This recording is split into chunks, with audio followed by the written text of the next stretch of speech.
এই জায়গাতে আগে আসতাম ছোট ছোট গিয়ে দেখার জন্য, যে কাঠ বিড়ালি থাকে না, ছোট ছোট কাঠ বিড়ালি, এই গাছটাতে আগে কাঠ বিড়ালি দেখতে আসতাম। আগে এলাকায় যে কাঠবিড়ালি ছিল না। হ্যাঁ, বাট এখন সব এলাকাতে কাঠ বিড়ালি।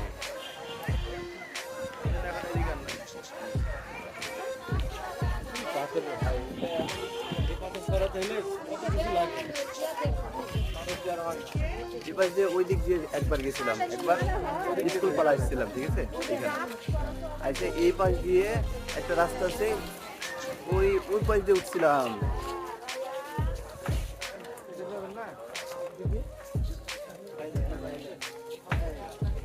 এটা একটা রাস্তা হয়ে গেছে সোজা। হ্যাঁ, এই তো রাস্তায়। এই না এখানে তো, কিন্তু আগে তো রাস্তা ছিল মধ্যে দিয়ে না।